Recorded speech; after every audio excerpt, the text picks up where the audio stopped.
Hey everyone, this is Andy, your host. Just letting you know that the episode you're about to listen to is actually a re-upload of something that originally premiered on One Up Pod.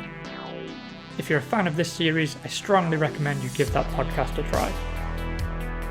Let's get started, shall we?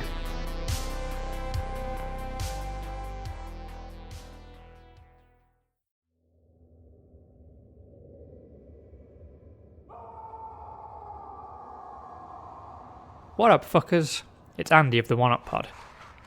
You just caught me in a sinister dungeon, preparing to enter a supernatural fighting competition. I'm just taping my hands up, because I've seen them do this in movies, and I assume it helps.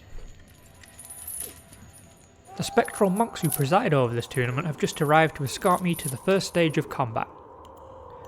Now, beating up a succession of battle-hardened warriors in the hopes of attaining glory and a cash prize... What? No cash prize. So we're just doing this for... glory? Ah, Jesus Christ. Fine. I should have read the small print on the contract. This whole situation got me thinking about two of the defining fighter games of all time, Street Fighter 2 and Mortal Kombat. Often imitated in the 16-bit era, but never bettered, these two iconic fighter games stand among the greatest games of all time. I lost a lot of pocket money on both of these games, I can tell you that much. Street Fighter 2 The World Warrior was released in 1991, developed and published by Capcom. Yeah, I'm coming, hold your horses. Mortal Kombat was released in 1992, developed and published by Midway. Weird aside, I first played the arcade version of Mortal Kombat in a tobacconist sweet shop combo. It was a shop, one side of the shop sold tobacco and pipes, the other side sold sweets. For children. So they just parked an arcade cabinet in the middle of the room to lure in any kids / chronic smokers who also liked to game. I don't know why I shared that with you, it's not really relevant. So anyway, join me as I knuckle up and get ready to pound some guys for One Up Pod's video game deathmatch. Street Fighter 2 versus Mortal Kombat.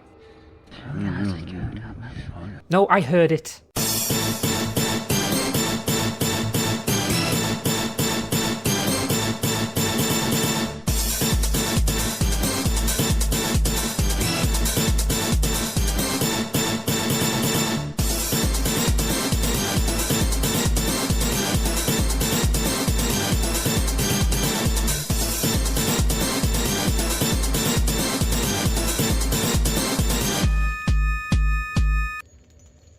If this is your first time listening, I will be comparing the two games over the span of 5 categories. The game with the most wins by the end of the show will be declared the overall winner of Video Game Deathmatch. All things equal, we'll be comparing the original iteration of both games. There have been so many different versions of Street Fighter 2 alone, picking a more definitive and comprehensive update wouldn't be fair on Mortal Kombat, which only got one version of the first game before promptly moving the fuck on.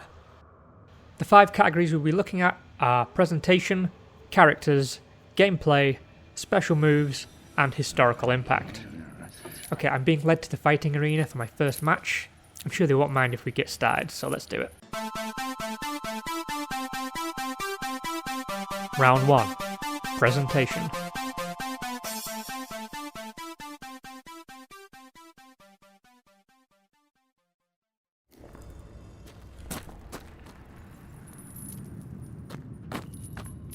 Street Fighter 2 uses sprites.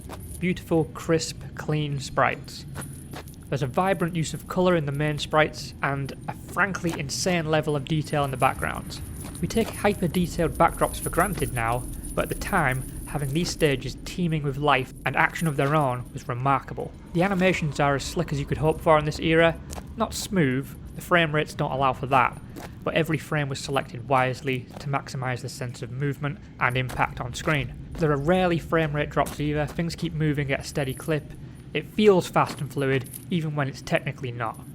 The sound effects used can be a bit on the aggressive side. Designed to stand out in a busy arcade, they certainly do the job of catching your attention. But playing in a regular room, it highlights how eardrum-bustingly competitive the world of arcade gaming was in the 1990s. Moving swiftly on to Mortal Kombat. Oh wait, we're here. Let's just pause for a second.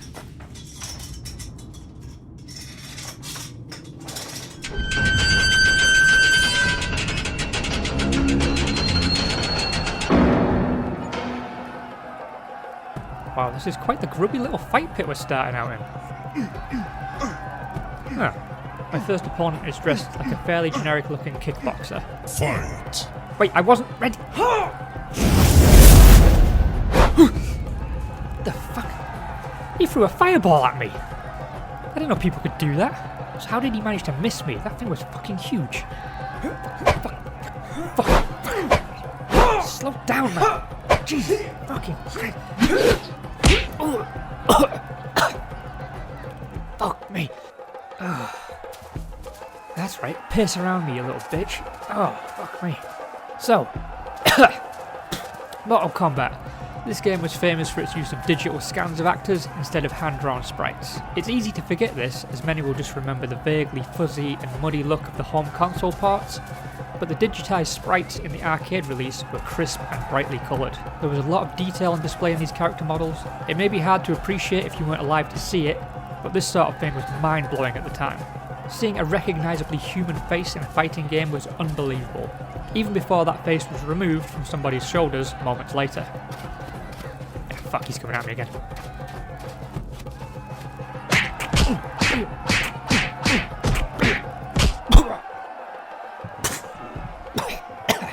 Christ! Alright, fucko. Let's dance. Fuck. Fuck! Fucking fuck! Stop dodging me!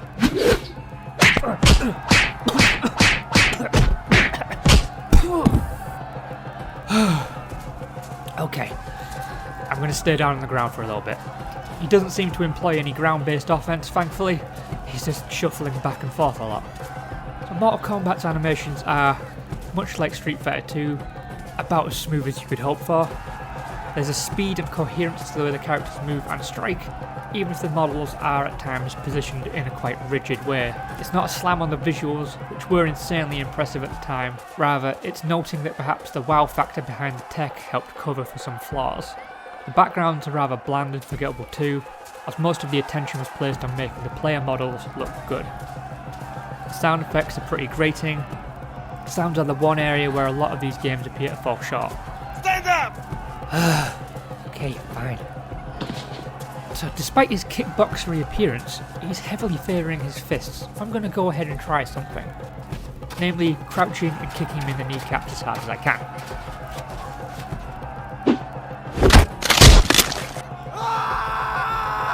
Jesus Christ! I'm sorry. I didn't think your kneecaps would go backwards. Oh, God.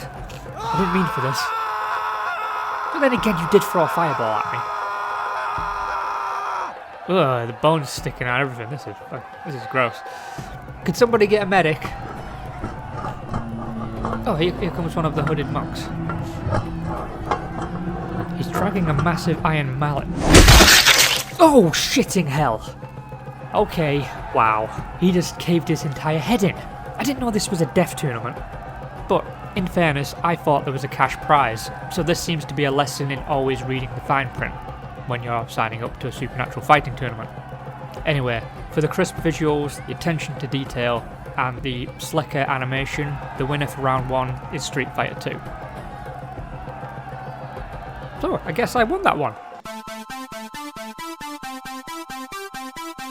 Round 2. Characters.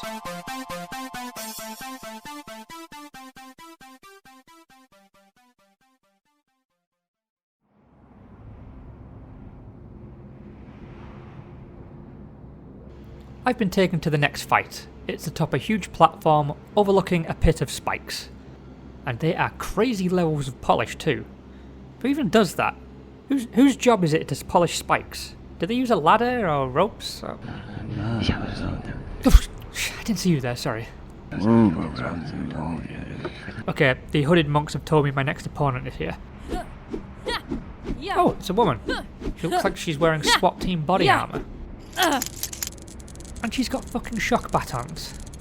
I did not know we were allowed weapons or mystical powers. I really should have prepared more. Fight! Fuck. Fuck. She is fast with that.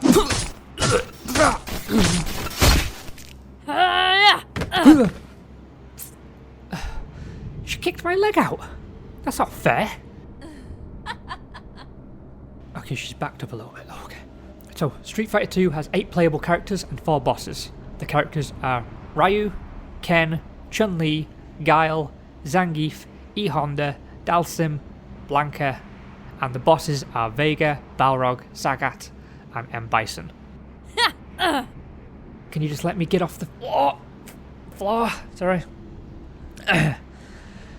Each character has between 8 and 17 moves at their disposal, depending on the character. Zangief has the most moves, in case you were curious. Oh, she's doing a spinning. Oh my god. I'll fucking try this broken kneecap on for size. She jumped. Well, try this on for size. Okay, try. She keeps jumping. My previous tactic is fucking useless. Ow! My skull bones. I'm currently on the ground and she's taunting me by somersaulting over my prone body. I think that gives us a bit more time to continue. So, compared to Street Fighter 2's collection of 12 characters in total, Mortal Kombat has 7 playable characters and 2 bosses. The playable characters are Sub-Zero, Scorpion, Johnny Cage, Sonya Blade, Kano, Raiden, Liu Kang, with the bosses being Goro and Shang Tsung. The playable characters have between 5 and 6 special moves and 1 fatality, which is frankly wild to think back on now, where the fatality is such a massive part of the Mortal Kombat franchise's identity. Okay, Yeah. back off! Fucking ribs feel like they've just popped. Oh! I think she just hit it back into place though. Oh! Cool. Street Fighter generally has the better choice of fighting styles, more moves, and a nice mix of close quarter and ranged moves. It also boasts better backstories and character motivations. Mortal Kombat wouldn't rise above its competitor in this regard until the sequels began expanding the mythology. Street Fighter also conveys the personality, fighting style of the characters through their design and presentation far better. Despite having fewer bosses, Mortal Kombat offers the more interesting challenges. The painstakingly stop-motion animated Goro brings brute force to the tournament, while Shang Tsung can inhabit the form and utilize the skills of previous opponents. It's the epitome of a good final boss, testing all of your abilities up to this point. Oh Christ, she's gearing up for another spinning kick. Fuck it, I'm just gonna duck. Bloody hell, she flew clean over the edge. She somehow missed the spikes, but landed on some rocks off to the side. Is that better? I don't know if that's actually better. Anyway, I have to give this one to the game with the more entertaining and memorable player characters over the superior villains, so the winner, again, is Street Fighter 2. Oh, the monks have just shown up again with that mallet. They really didn't need to do that. I feel like she was already pretty dead. Round 3. Gameplay.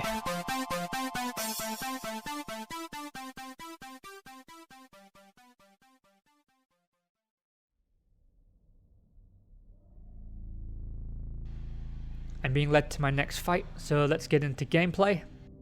Street Fighter 2 follows its predecessor, the original Street Fighter, adopting a joystick and 6 attack button control scheme. Street Fighter 1 was the first fighting game to introduce 6 strike buttons. The joystick offered 8 points of movement, allowing the player to jump up, left or right, crouch, and then move left and right and block. All 8 points were used in performing different special moves. The 6 buttons were split between kicks and punches, with light, medium, and heavy versions of both. There are basic moves, including grabs and throws, and a host of special moves that range from powerful strikes to ranged attacks. These can be executed through specific joystick movements combined with the attack buttons. The game makes use of combos, the ability to link together certain attacks into an unbroken streak capable of inflicting massive amounts of damage. Everything flows together beautifully It remains an effortlessly fluid feeling game, even after decades of evolution within the genre. The bones of this game are so good that they haven't really aged.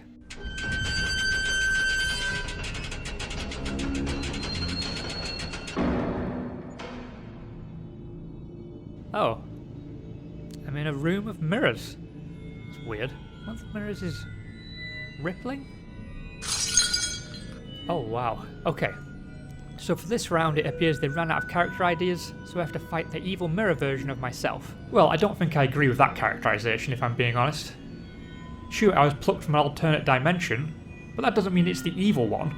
Who's to say you're not the evil version of me? I mean, of course I can't rule that out, but from my perspective, you're the opposite of me. So you're the evil version of me. Can we agree on that? I just don't like the word evil getting thrown around like that. I'm a nice guy. I think we'd get along if you got to know me. Nope, stop that. This is not a therapy podcast. Let's just say we're very alike in many ways, only we have slightly different coloured clothing and hair. Okay, not hair per se, but the bits of hair we've got left are definitely a different colour. Hey, steady on now. Fucking bringing my hair into this. I'm fucking sensitive about that. Oh, shut up. We both know we're bald. Well, you don't get to make jokes about that. Only I can make jokes about that. I am you, you fucking moron. Just shut up and let me get this round started. Oh, we're starting already? Okay. What? No, I didn't mean... Fight! Ah, bollocks. So Mortal Kombat also uses the 8 directional joysticks for movement, but unlike Street Fighter 2, uses only 5 buttons, 2 punch and 2 kick, split between high and low attacks. There are standard share attacks such as throws, leg sweeps and uppercuts. The 5th button is a dedicated block. This helped firm up a player's defense without having to pull back on the joystick and back away from a fight. Ah, fuck. Cleared my fucking jaw there. Well, you should have blocked that instead of talking about blocking, dickhead. Oh, fucking shut up. What are you doing? I was just checking to see if I also feel your pain. Do you? I don't think so. Can I punch you to check? No, I don't. Ow, you cunt! I said no! I knew I wouldn't give myself permission, so I had to take initiative. Oh, fuck. Sorry, I saw an opening. Did you remember to mention how in Mortal Kombat special moves were generally easier to pull off than Street Fighter 2? Sometimes not even requiring an attack button? And rarely requiring a circular joystick move? So much simpler inputs? That definitely helped the game port over to consoles nicely. No, and fuck you, that's exactly what I wanted to say next. You're welcome. Fuck off. So before you step on my lines again, I'll say that Mortal Kombat added juggling to the combat, where knocking an opponent into the air can be linked with a combo that keeps the opponent bouncing in the air, helplessly, like a balloon caught in an air vent. Fireball! Ugh. Oh, so he learned the fireball move. I'll just let you take your time standing up. I know how bad your knees must feel right now. Fuck you. Also, thank you. So, the combat in Mortal Kombat feels less fluid and responsive, but is considerably more impactful. The slower movements seem to add weight behind every strike, and the use of finishes adds a fun level of tension to every fight. But while Mortal Kombat is an impressive game, it's showing its age considerably more than Street Fighter 2, which remains a timeless classic. So the winner is... Tornado Kick!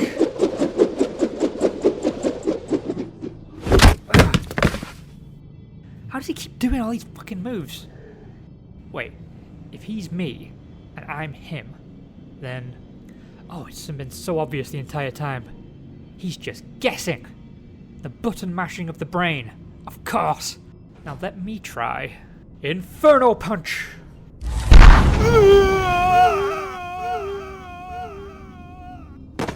Oh wow, it worked. Ow! Ow! Ow! He's all kinds of fucked up. Oh no, there's the monk with the mallet again. Is it okay if I don't watch the bit with the mallet this time? I don't want to see what this looks like. No, please. I want you to watch. You fucking weirdo. Oh wait, no. Oh Christ.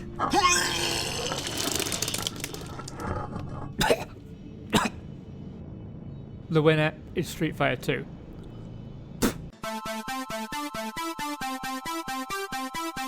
Round 4. Special moves.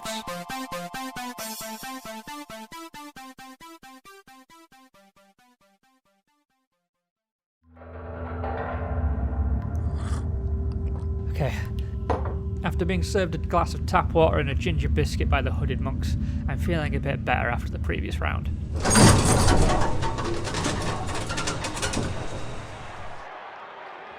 And it's a capacity crowd at this mysterious island's biggest arena. The people are hyped and supportive. And good thing too, because now I'm on to the first boss. He's an 8-foot tall golem. So this seems like an unreasonable escalation in threat, but again, I really should have read the small print. So at this stage, there's really no way Mortal Kombat can win, so it's more a question of whether Street Fighter 2 is going to get a flawless victory over Mortal Kombat. Fight!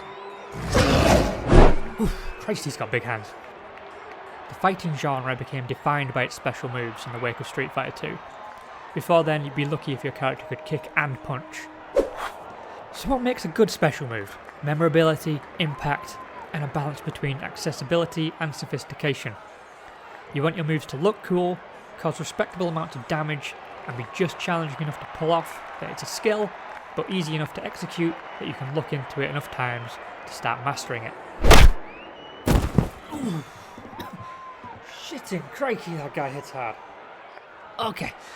It's also very slow to move, so we've got some time still. So Street Fighter 2 has its competitor beat for volume of moves. There are 51 moves across all playable characters, and they range from high impact, heavy damage attacks, to peppy quick-fire strikes that slow down an opponent or chip away at their health from afar. Visually, they vary nicely, and they feel suitable for their respective characters. Can you help me up? I'm having a real Oh, right, you grabbed me by the foot, okay. Oh! Christ. Okay.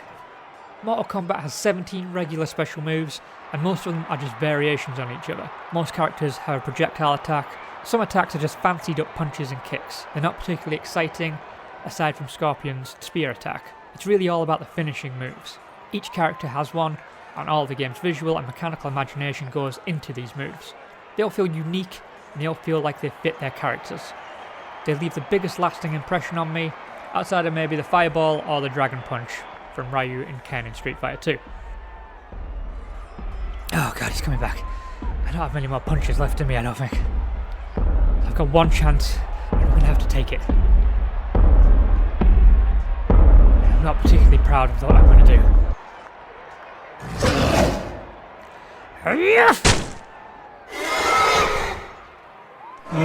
Okay, I don't know how, but I managed to uppercut this guy in the balls so hard it popped out of his eye sockets. That's fucking gross. Anyway, as great as the fatalities are, one cool move per character can't really compete with a versatile arsenal of attacks. Is this even possible? I'm not so sure for humans, but I guess it's feasible for his species? The winner is once again Street Fighter 2.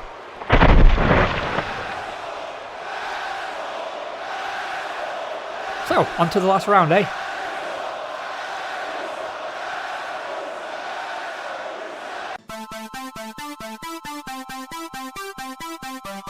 Round 5. Historical Impact.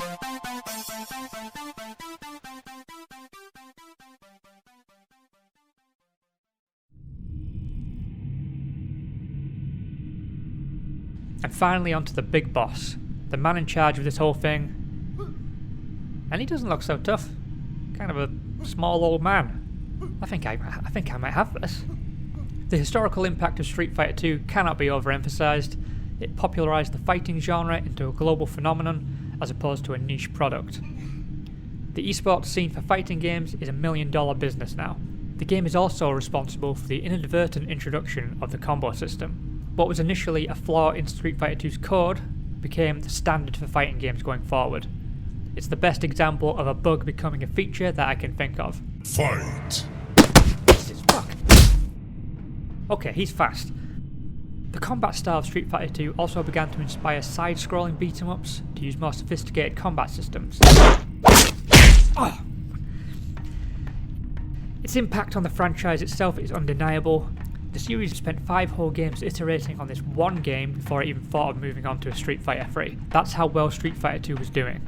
The series is now on its 6th entry, which is selling well and receiving critical acclaim. Street Fighter franchise sales across all platforms come to a staggering $12 billion. Street Fighter 2 is still the second highest selling fighter in history, only bested by Smash Bros. Ultimate. Over 3 decades of fighting games have come and gone, and almost none can step up to Street Fighter 2. Did he just summon a whirlwind of fiery chains?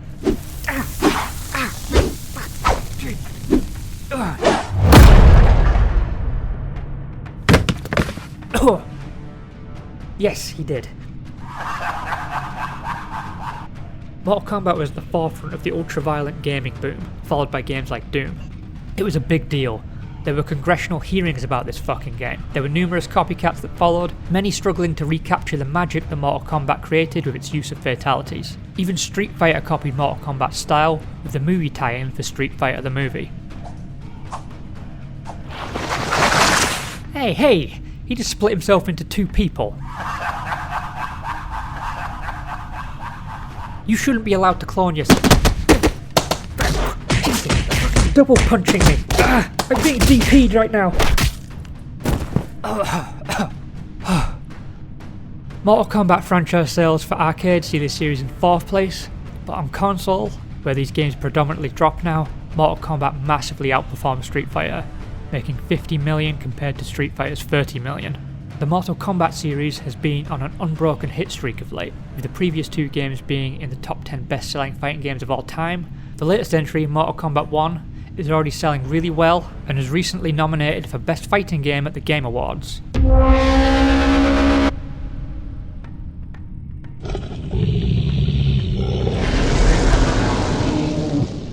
Now he's a fucking dragon? What the fuck is this?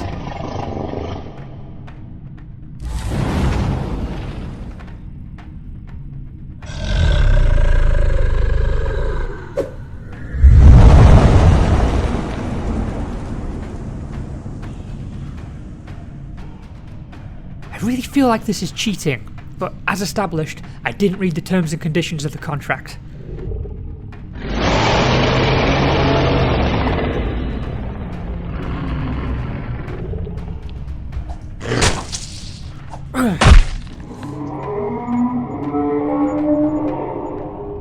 I just punched a dragon in the face. Ah! Their faces are fucking hard.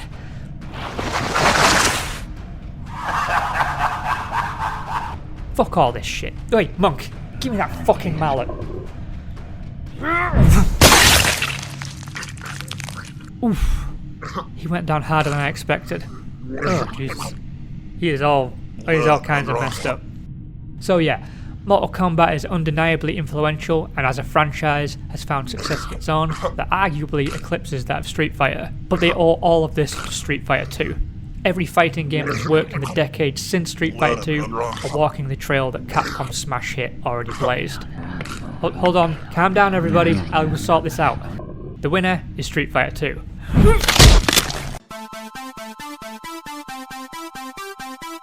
The final verdict.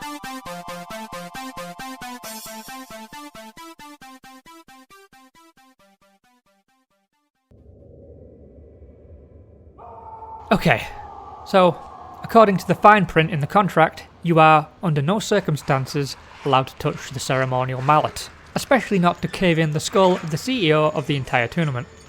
So I'm being led to the execution chamber. The punishment fits the crime. A mallet to my skull. But something tells me they use this punishment regardless of the crime. They just seem to fucking love mallets here. In summary, both games are iconic, cultural-altering masterworks of the fighter genre. The unavoidable reality is that Street Fighter 2 is the more important game, and, just as crucially, the one that has aged the best. Okay, I've got to kneel down and put my head on this weird anvil-looking thing. While I wait for the monk to drag that big mallet over here, I'll wrap up. Thank you for listening. If you enjoyed this episode, please do check out previous video game deathmatch episodes, and check out all the other content available on the 1UpPod stream. Follow and or subscribe to us on your podcast platform of choice, and maybe bookmark 1uppod.com. You can find me on Twitter at truly_defective. You can find the podcast on Twitter and Instagram at 1uppod. That's 1UPPOD with 1D. And in the meantime, don't forget to get a life and...